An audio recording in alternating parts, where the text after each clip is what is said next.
In 1274, on a small Japanese island called Tsushima, 200 samurai warriors stood on a beach, watching the horizon turn black.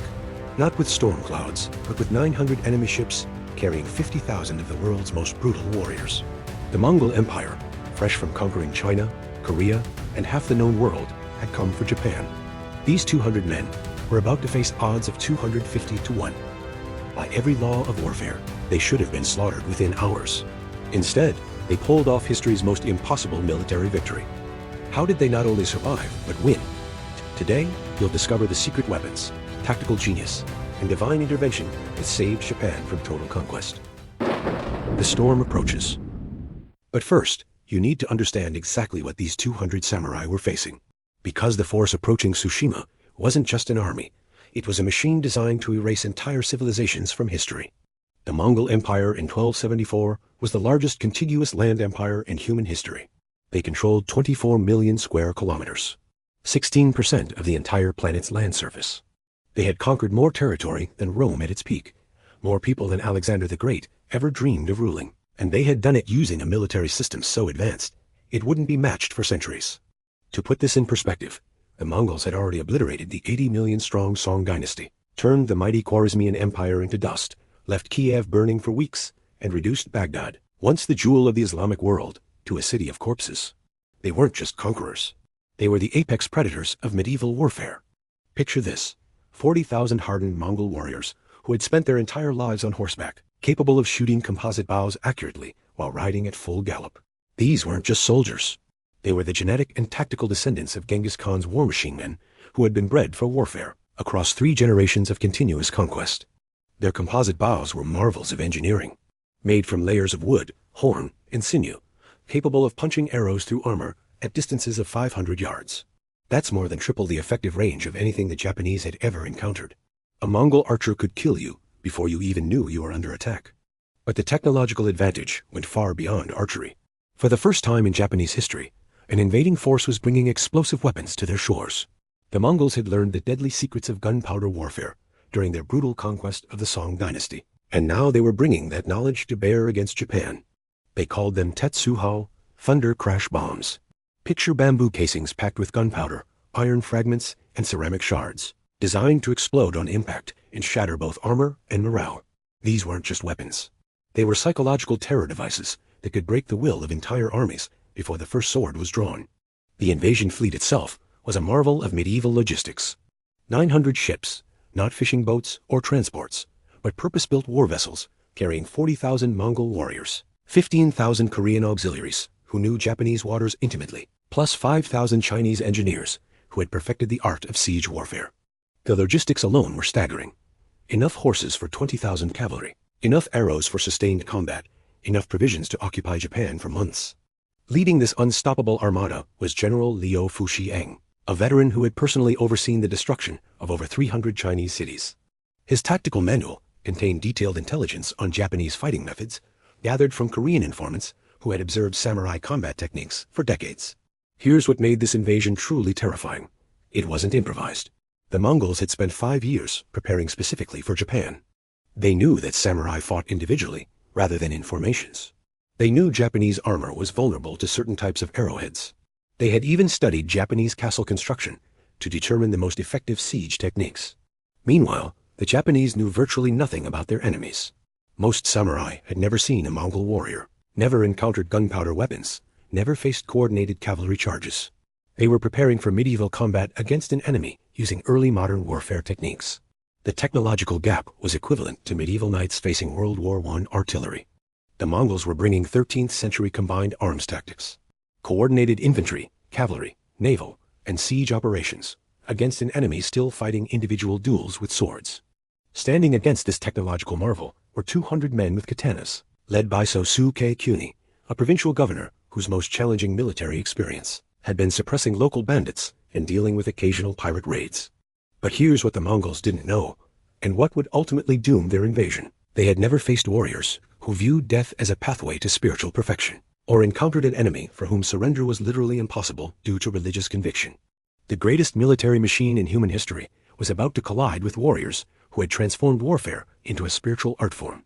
While the Mongols had conquered through superior technology and overwhelming numbers, the samurai had mastered something else entirely.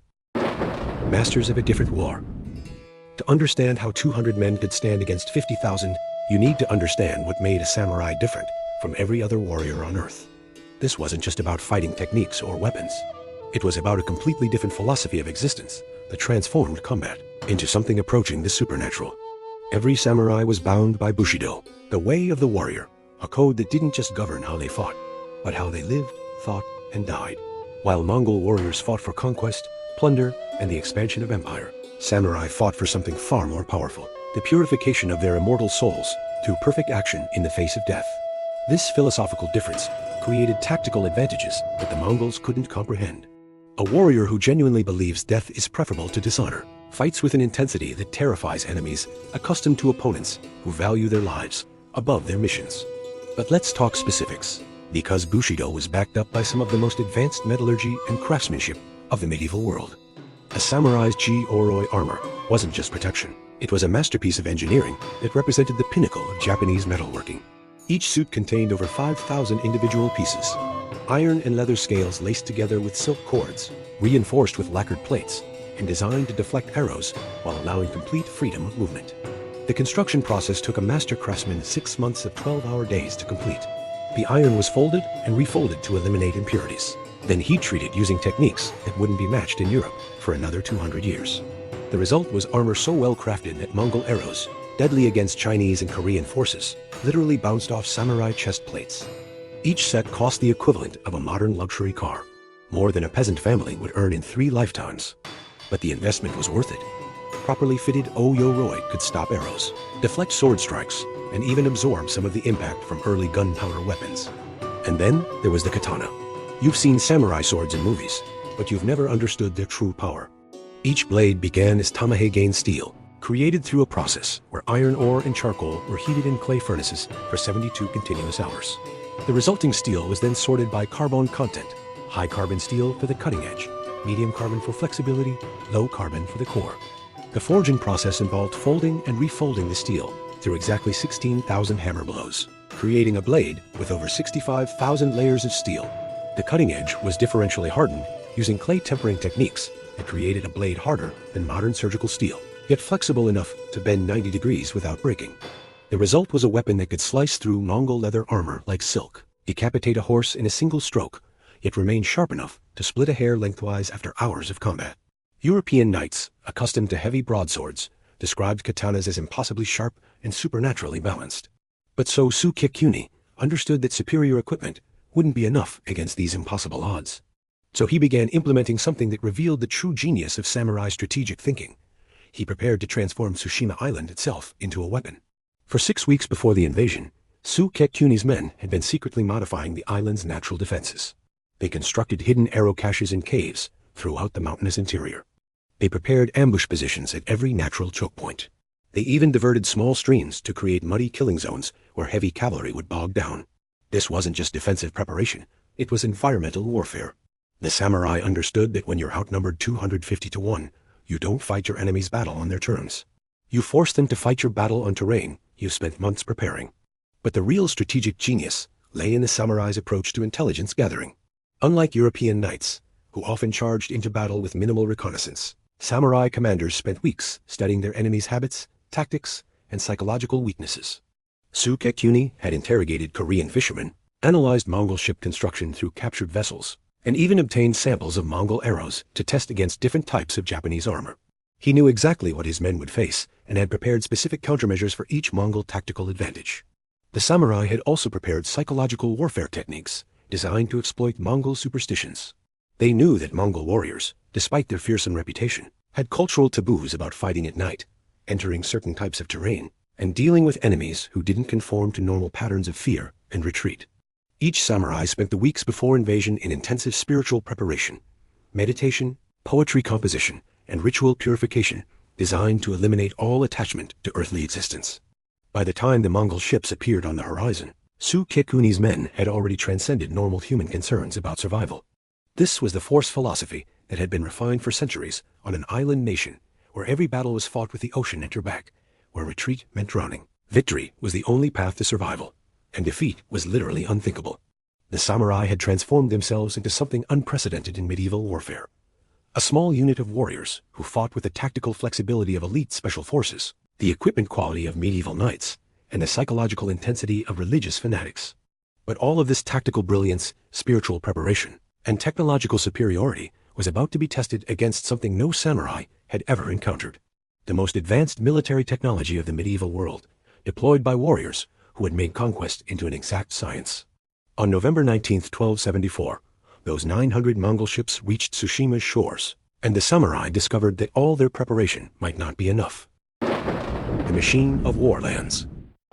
Imagine standing on those beaches at dawn on November 19th, watching the largest invasion force in Japanese history transform from distant specks on the horizon into an unstoppable tsunami of ships, soldiers, and siege engines. The psychological impact alone was devastating. The Mongol fleet stretched across the horizon like a floating city of death. This wasn't a medieval battle. It was about to become a demonstration of how advanced warfare could obliterate traditional combat tactics in minutes. The Mongol landing was a masterpiece of military coordination that Japan had never experienced. While samurai expected honorable challenges, individual combat, and ritualized warfare, the Mongols deployed something that would seem futuristic even by modern standards. True combined arms warfare with integrated air, land, and naval operations. The assault began with psychological warfare designed to break enemy morale before the first physical blow was struck. Mongol forces advanced with coordinated drumming, hundreds of war drums beating in synchronized patterns that could be heard for miles. Add war gongs, brass horns, and 50,000 men shouting in perfect unison, and you have a wall of sound that made communication impossible and transformed brave warriors into terrified, isolated individuals. Survivors described the sound as thunder that never stopped, a sonic assault that attacked the very foundation of samurai combat philosophy, which relied on individual courage and personal honor. But the real terror began when the Mongols demonstrated why they had conquered half the known world. The first Tetsuhao, thunder crash bombs, detonated among the samurai lines like miniature apocalypses. These weren't crude explosive devices. They were sophisticated weapons that represented centuries of Chinese military engineering, refined through dozens of campaigns. Picture bamboo casings reinforced with iron bands, packed with gunpowder that had been refined to maximize explosive force, mixed with iron fragments, ceramic shards, and even poisoned needles designed to cause maximum casualties. The explosions created kill zones 30 feet in diameter, shattering the finest samurai armor like pottery. But here's what made these weapons truly devastating. They attacked the psychological foundation of medieval warfare. Samurai combat was built around concepts of individual skill, personal courage, and honorable death in single combat. How do you maintain personal honor against weapons that kill indiscriminately? How do you demonstrate individual martial skill against explosives that don't care about your decades of training? The Mongol composite bows were equally revolutionary. While Japanese Yumi bows were masterworks of craftsmanship designed for accuracy and spiritual discipline, Mongol weapons were engineering marvels designed for maximum killing efficiency. Made from layers of wood, horn, and sinew, bonded with adhesives that had been perfected over generations, these weapons could punch arrows through the finest samurai armor at distances of 500 yards. Mongol archers didn't just shoot accurately, they could put 3 arrows in the air simultaneously, creating killing fields where survival was mathematically impossible. Each Mongol archer carried 60 arrows in specialized quivers designed for rapid reloading. They could maintain sustained fire rates of 12 arrows per minute while riding at full gallop, something that Japanese warriors had never encountered and couldn't counter. And behind the archers came something even more terrifying. Heavy cavalry mounted on war horses that had been bred specifically for combat. These weren't the relatively small horses used by samurai. These were massive destriers weighing over 1,500 pounds, carrying armored riders wielding 12-foot lances designed to punch through any armor ever created. The tactical coordination was flawless. While arrows suppressed samurai movement, cavalry charged through predetermined gaps in their lines. Chinese siege engineers deployed portable catapults that could reduce samurai fortifications to rubble in minutes. Korean Marines, who knew Japanese coastal geography intimately, secured landing zones and cut off potential retreat routes. This was warfare as industrial, process-efficient, ruthless, and designed to overwhelm through superior organization, technology, and tactical doctrine that had been refined through the conquest of dozens of nations. The samurai response was magnificent and completely ineffective. So Su-Kek-Kuni led his men in the traditional manner, announcing their names and lineage, challenging enemies to single combat, fighting with the graceful precision that had been perfected over centuries. Individual samurai performed feats of incredible skill and courage, cutting down multiple enemies, surviving seemingly impossible wounds, dying with poetry on their lips. But individual heroism couldn't counter industrial-scale warfare. For every Mongol they killed, 10 more appeared.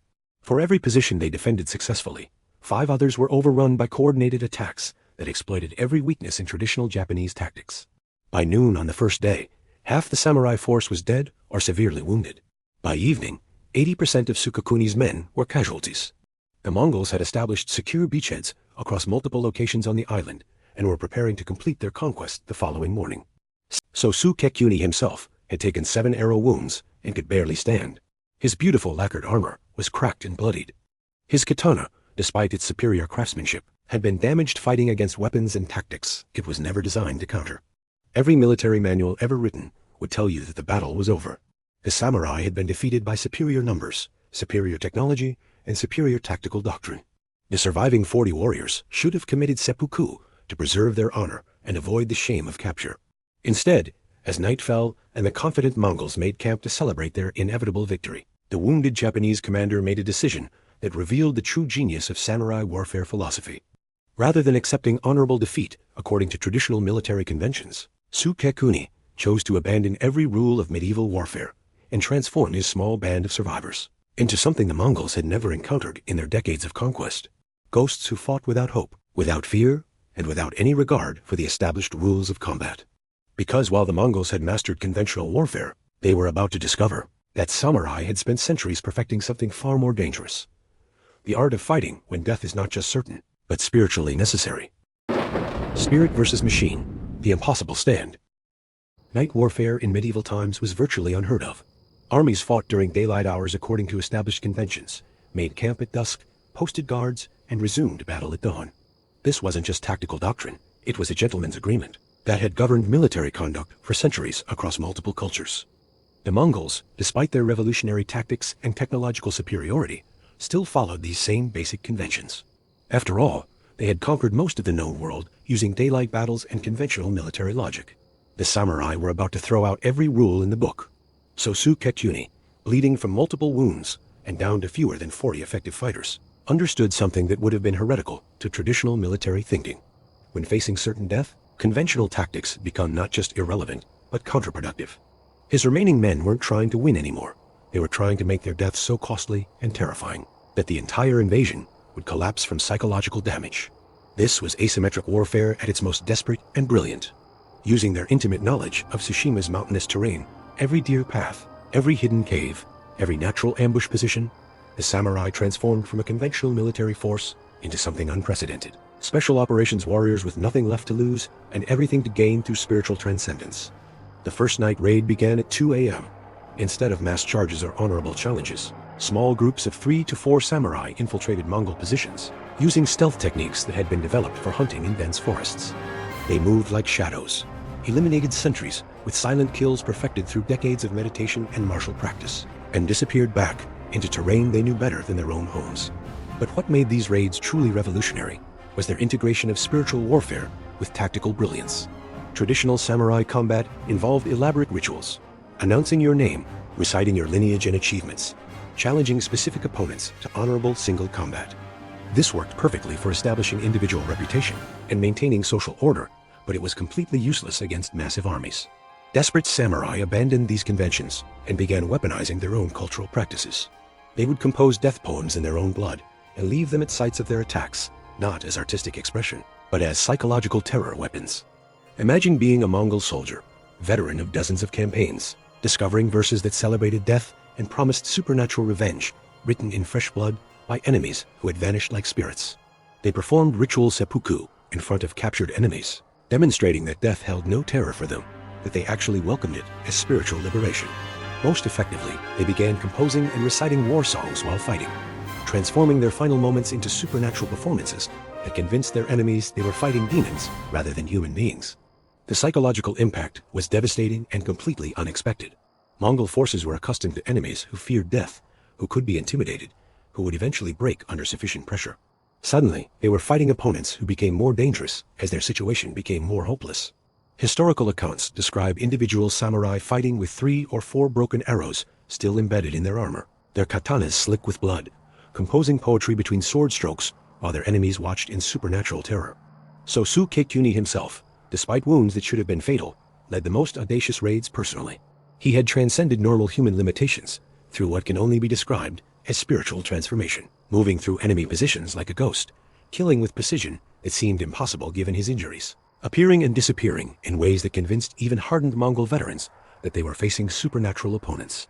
But the samurai had additional tactical advantages that their enemies hadn't anticipated. The island's geography became a strategic weapon. Tsushima's interior was a maze of steep ridges, dense forests, and hidden valleys that the samurai had spent their entire lives exploring. They knew every cave system, every hidden spring, every natural fortress that could shelter small groups of fighters.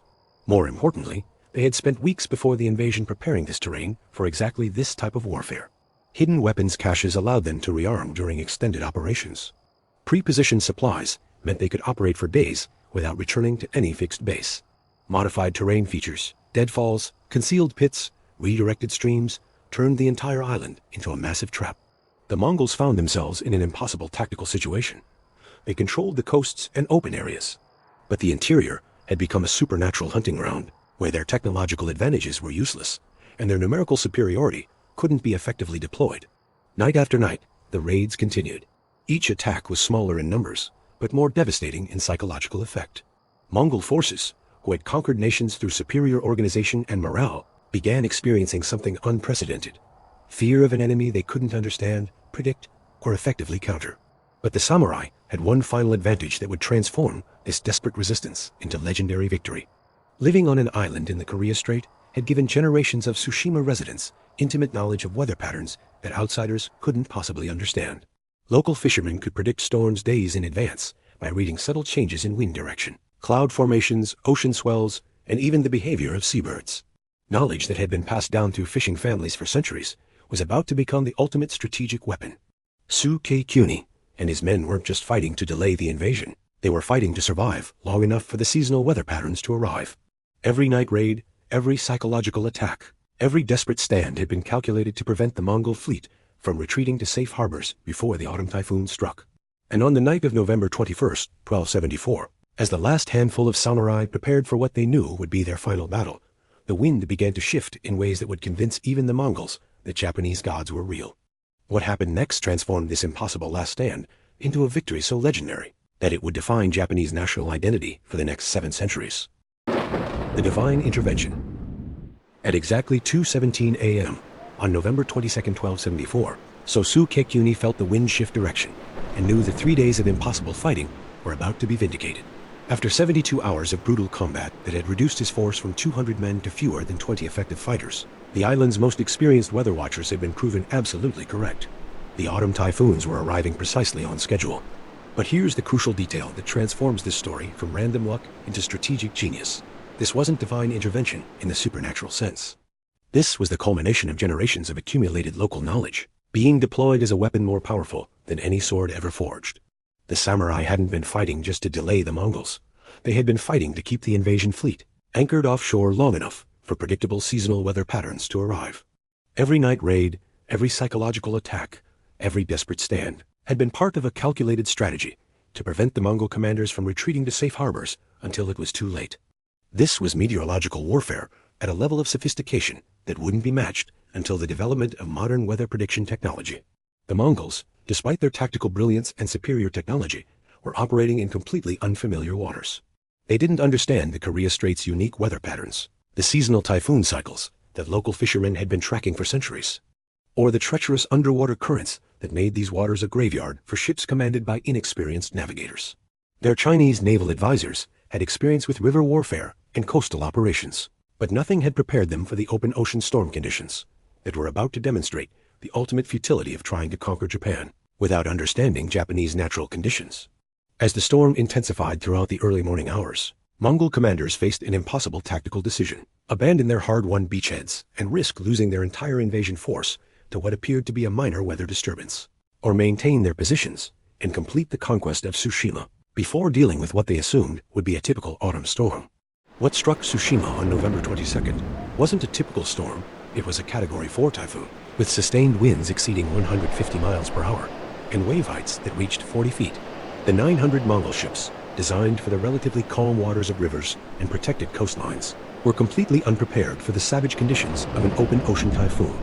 Chinese naval architecture, despite its sophistication, had never been tested against the kind of sustained punishment that typhoons deliver. Within the first 6 hours of the storm, over 13,000 Mongol vessels had been sunk, capsized, or driven onto the rocky shores of Tsushima and nearby islands. Entire divisions of elite warriorsmen, who had conquered half the known world, drowned before they could reach their weapons or organize any kind of effective response.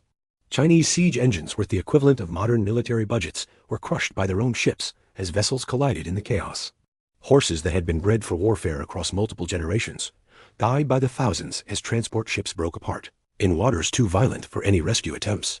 The scale of the disaster was biblical. Korean naval specialists who knew these waters better than anyone else were helpless against conditions that exceeded anything in their experience. Even the most seaworthy vessels in the fleet were reduced to floating debris within hours. But the surviving samurai weren't passive observers of this natural catastrophe. As dawn broke and Mongol survivors began struggling ashore throughout the morning, they found themselves facing a completely transformed tactical situation. The 20 remaining samurai, many wounded, and all exhausted from 3 days of continuous combat, were no longer fighting a defensive battle against overwhelming odds. They had become hunters, systematically eliminating small groups of storm survivors who couldn't regroup, couldn't communicate with their commanders, and couldn't coordinate any kind of effective defense. This was samurai warfare at its most lethal. Small unit tactics perfected through generations of training, combined with perfect knowledge of local terrain. Deployed by warriors who had already transcended normal human concerns about survival, and were fighting with the intensity of men who had died and been reborn as instruments of spiritual justice. The psychological impact on surviving Mongols was total and irreversible. They had arrived in Japan, believing their advanced technology, superior numbers, and proven tactical doctrine guaranteed inevitable victory. Instead, they found themselves stranded on an island where the weather itself seemed to fight for their enemies, facing opponents who became more dangerous as their own situation became more desperate. Individual Mongol survivors described encounters with samurai who seemed to appear from nowhere, eliminate multiple enemies with supernatural skill, and disappear back into terrain that provided perfect concealment and unlimited tactical advantages. These weren't normal military encounters. They were psychological horror experiences that broke the confidence of warriors who had spent their entire lives conquering seemingly impossible objectives. By sunset on November 22nd, the strategic situation had been completely reversed. Of the original 50,000-man Mongol invasion force, fewer than 20,000 had survived the typhoon. Of those survivors, most were scattered across multiple islands without supplies, without communication systems, and without the naval support that had made their invasion possible in the first place. More critically, the survivors had lost all confidence in their ability to conquer Japan. The combination of unexpected tactical resistance, supernatural weather intervention, and complete naval disaster had shattered the psychological foundation of Mongol military supremacy. The Japanese interpretation of these events was immediate, absolute, and historically transformative. The gods had directly intervened to protect Japan from foreign conquest. The typhoon became known as Kamikaze, divine wind, supernatural proof that Japan enjoyed heavenly protection against any foreign invasion. This interpretation would define Japanese national identity and military philosophy for the next 700 years. But modern meteorological analysis reveals something even more impressive than divine intervention. The typhoon's timing, intensity, and duration were perfectly predictable to anyone with deep knowledge of local seasonal weather patterns. The samurai hadn't just fought bravely against impossible odds. They had fought strategically, using their enemies' complete ignorance of local conditions as a weapon, more devastating than any technology the Mongols possessed. This victory didn't just save one small island, it changed the trajectory of world history and created consequences that would influence global politics for centuries. Legacy of the impossible. When news of Tsushima reached the Japanese mainland, it triggered a cultural and military revolution that would define not just Japan, but global politics for the next 7 centuries. The successful defense against the Mongols created ripple effects that influenced everything from Japanese national identity to modern military doctrine. But this legendary victory came with consequences that the nation is still experiencing today. The defense of Tsushima reinforced Japan's belief in its divine protection and cultural superiority in ways that would prove both inspiring and catastrophic. The concept of Kamikaze, divine wind, became central to Japanese national mythology, creating a cultural narrative that would have devastating consequences 700 years later during World War II. But let's examine the immediate strategic impact, because the defense of Tsushima changed medieval geopolitics in ways that most people never realize. The Mongol Empire, which had never failed to conquer a targeted nation, suddenly faced the reality that Japan was unconquerable through conventional military means. Kublai Khan, grandson of Genghis Khan and ruler of the largest empire in human history, had been stopped by 200 provincial samurai, superior local knowledge, and a perfectly timed typhoon. This defeat triggered massive changes in Mongol strategic planning and resource allocation. Military assets that would have been used for campaigns in Southeast Asia or Europe were redirected toward preparing for a second, even larger invasion of Japan. Chinese naval engineers began developing new classes of seagoing vessels specifically designed to handle typhoon conditions. Korean maritime specialists started conducting detailed studies of Japanese weather patterns and seasonal storm cycles. Mongol commanders developed new tactical doctrines, specifically designed to counter the asymmetric warfare techniques that had proven so effective on Tsushima. The preparation for the second invasion consumed enormous resources across the Mongol Empire. The logistics alone building 4,400 ships, training 140,000 warriors, developing new weapon systems, creating supply chains capable of supporting extended operations in hostile waters, represented one of the largest military projects in medieval history. But here's the truly incredible part. The second invasion attempt in 1281 was even more catastrophic than the first. 7 years later, an invasion force that dwarfed the original Tsushima expedition, 4,400 ships, carrying 140,000 warriors, the largest naval invasion in history until D-Day, was completely destroyed by another perfectly timed typhoon that struck just as Mongol forces were establishing their beachheads. The psychological impact on the Mongol Empire was devastating and permanent. For the first time in their history, the Mongol military machine had encountered an enemy that couldn't be defeated through conventional means, not once, but twice. This contributed directly to the empire's loss of confidence, internal fragmentation, and eventual decline. Resources that should have been used for maintaining control over already conquered territories were wasted on impossible attempts to conquer an island nation, protected by supernatural weather patterns. But the legacy of Tsushima extends far beyond medieval politics. The tactical innovations developed by So Sukekuni and his samurai became foundational elements of modern asymmetric warfare doctrine. Military academies around the world still study the defense of Tsushima as a masterclass in how small, highly motivated forces can defeat technologically superior enemies through superior intelligence, tactical flexibility, and absolute psychological commitment. Small unit tactics, psychological warfare, terrain exploitation, and the strategic use of local knowledge against technologically superior enemies. These principles were used successfully by American colonial forces against the British, Vietnamese fighters against multiple occupying armies, Afghan mujahideen against Soviet forces, and modern counterterrorism units operating in hostile territory. The concept of spirit versus machine, human will and local knowledge triumphing over technological superiority, became a central theme not just in Japanese military philosophy, but in military thinking worldwide. From the American Revolution to modern special operations, military strategists have repeatedly demonstrated that technological advantage isn't destiny when facing opponents who understand local conditions better and fight with complete commitment to their cause. The defense of Tsushima also created lasting changes in Japanese cultural identity that resonate to this day. The victory validated beliefs about Japanese uniqueness, spiritual superiority, and divine protection that would influence everything from the Meiji Restoration to modern Japanese business philosophy. The Kamikaze concept, the idea that Japan enjoys supernatural protection against foreign threats, became so deeply embedded in national consciousness that it influenced Japanese decision-making for centuries. This cultural narrative inspired incredible acts of courage and innovation, but it also contributed to the militaristic overconfidence that led to Japan's involvement in World War II. The irony is profound. The same spiritual philosophy that enabled 200 samurai to achieve an impossible victory in 1274 eventually convinced an entire nation that divine protection would guarantee victory against overwhelming technological odds in 1945. But there's a more positive legacy that often gets overlooked. The tactical and philosophical innovations of the Tsushima samurai contributed directly to the development of modern martial arts, military special operations doctrine, and even contemporary business strategies that emphasize flexibility, local knowledge, and psychological resilience over raw technological power.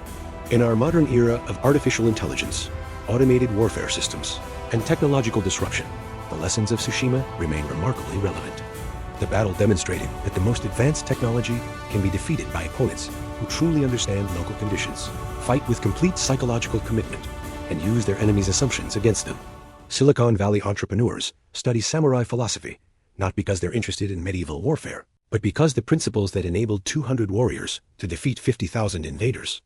Deep local knowledge, absolute commitment, psychological resilience, and tactical flexibility are exactly the same principles that enable startup companies to defeat established corporations with superior resources. The defense of Tsushima proved that human intelligence, properly focused and strategically applied, remains the ultimate technology. No amount of superior equipment can compensate for fighting in unfamiliar territory against opponents who understand the environment better than you do. But perhaps the most significant legacy is how this single battle influenced the entire trajectory of East Asian history. If the Mongols had successfully conquered Japan in 1274, the cultural and technological development of East Asia would have been completely different.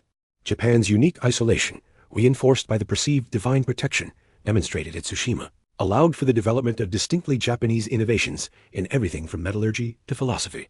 The samurai class system, which produced not just warriors, but also administrators, artists, and scholars, might never have developed under Mongol rule. The technological innovations that made Japan a modern industrial power, precision manufacturing, quality control systems, efficient organizational structures, all trace their origins back to samurai cultural values that were validated and reinforced by the impossible victory at Tsushima. Without this victory, there would have been no Meiji Restoration, no rapid Japanese modernization, no Japanese influence on global technology and manufacturing. The entire modern history of East Asia might have unfolded completely differently. On a more personal level, the story of Tsushima demonstrates something profound about human potential. Sukekuni and his men weren't superhuman. They were ordinary people who found themselves facing extraordinary circumstances and chose to fight with everything they possessed rather than accepting defeat. They transformed themselves into something unprecedented through commitment, preparation, and the willingness to abandon conventional thinking when conventional approaches proved inadequate. They demonstrated that seemingly impossible objectives can be achieved when people fight not just for survival, but for principles larger than themselves. The 200 samurai who stood on that beach in 1274 didn't just save their island. They proved that the human spirit, when properly focused and strategically applied, remains the most powerful force in history. Their legacy reminds us that technological superiority, numerical advantage, and conventional wisdom can all be overcome by people who truly understand their environment, fight with complete commitment, and refuse to accept that any challenge is impossible. So here's my question for you. Faced with impossible odds and certain death, would you have chosen honorable surrender according to established conventions, or desperate resistance using every advantage you could create? Would you have the courage to abandon everything you thought you knew about proper conduct when the survival of everything you cared about was at stake? Let me know in the comments what you think you would have done. And if this story of ultimate underdog victory inspired you, make sure to subscribe and hit that notification bell, because we've got more incredible tales of history's most impossible military victories coming your way. Because sometimes, when the odds are 250 to 1 against you, that's exactly when ordinary people discover they're capable of extraordinary things. And sometimes, 200 warriors really can change the world.